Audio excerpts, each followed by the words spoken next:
Budget सत्र का दूसरा चरण शुरू हो चुका है। सत्र 6 अप्रैल तक चलेगा। इस दौरान लोकसभा में विपक्ष और सत्ता पक्ष के बीच जमकर हंगामा हुआ। बीजेपी ने कांग्रेस नेता राहुल गांधी के बयानों को लेकर विपक्ष को बुरी तरह घेरा, तो वहीं रक्षा मंत्री राजनाथ सिंह ने लोकसभा में राहुल के बयान का मुद्दा उठाया।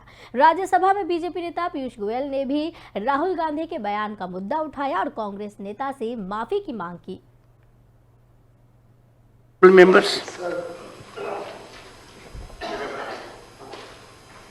सर, मैं आपकी अनुमति से आपके माध्यम से सदन का और देश का ध्यान आकर्षित करना चाहता हूं।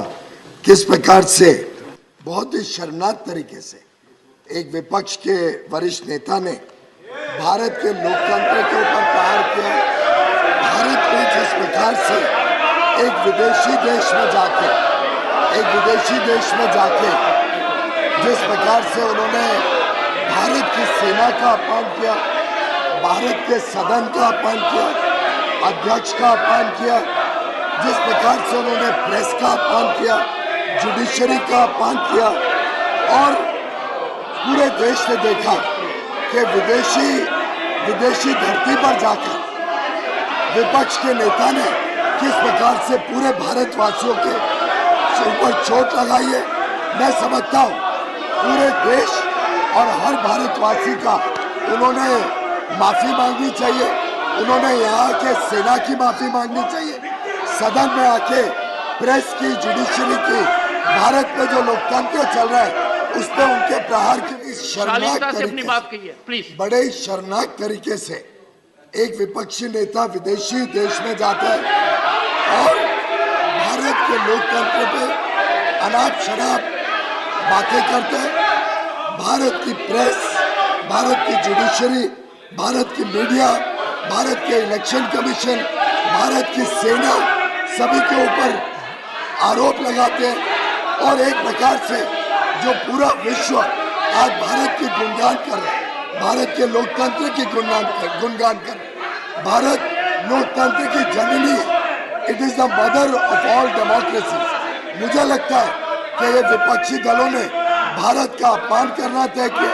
एक समाज सेवी संस्था को भी उसमें गलत अनाप शराब बातें कही गई, कहा गया जैसे प्रेस, जुडिशरी, सभी सिक्योरिटी एजेंसीज, इलेक्शन कमीशन कोई और कंट्रोल कर रहा है। इस प्रकार के गलत आरोप के लिए विपक्षी नेताओं ने और उन्होंने सदन में आके देशवासियों से माफी मांगनी चाहिए, देश की माफी मांगनी चाहिए, इस सदन की माफी मांगनी चाहिए, अध्यक्ष की माफी मांगनी चाहिए और लोकतंत्र क्या है वो उन्होंने समझने की आवश्यकता है।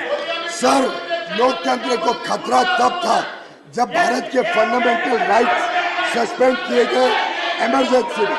किसने किया? उन्हीं के पार्टी ने किया। लोकतंत्र खतरे में कब आता है? जब प्रेस की आवाज बंद करी जाती है, फ्रीडम ऑफ स्पीच रोकी जाती है। किसने किया? कांग्रेस पार्टी ने किया। लोकतंत्र कब खतरे में होता है? जब प्रधानमंत्री का वजूद वही नेता बाहर आके प्रेस के सामने कागज कानून फाड़ के सड़क पे फेंकते हैं, तब लोकतंत्र खतरे में। जब उनका नेता, उनका प्रधानमंत्री बाधित हो जाते हैं बोलने के लिए कि मैं भ्रष्टाचार रोक नहीं सकता क्योंकि कोएलिशन है, कोएलिशन में मुझे भ्रष्टाचार होने देना पड़ेगा, तब लोकतंत्र खतरे में। जब स्टेट गवर्नमेंट रोज उनकी पार्टी डिसमिस करती है, तब लोकतंत्र खतरे में कि राज्य सरकारों को जब चाहे उनकी पार्टी, उनके नेता, उनके प्रधानमंत्री, उनकी सरकार जब डिसमिस करती है 356 में बिना कोई कारण के। लोकतंत्र जब खतरे में है जब देश का विकास नहीं होता है और इनकी पार्टी ने पूरे देश को गरीबी में रहने का मजबूर किया।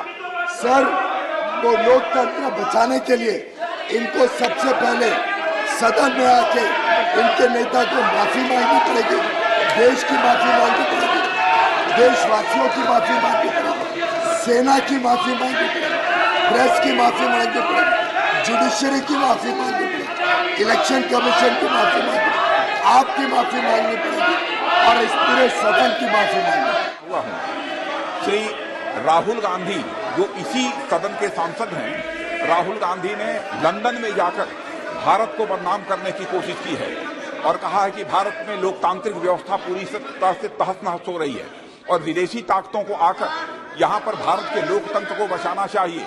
जब भारत की गरिमा पर, भारत की प्रतिष्ठा पर उन्होंने गहरी चोट पहुंचाने की कोशिश की है। और अध्यक्ष महोदय, मैं आपसे यह मांग करता हूं कि पूरे सदन के द्वारा उनके इस व्यवहार को खंडन किया जाना चाहिए और उनको ये आपके द्वारा निर्देश दिया जाना चाहिए कि संसद के फोरम पर आकर वह क्षमा याचना करें। अध्यक्ष महोदय, मैं आपसे अनुरोध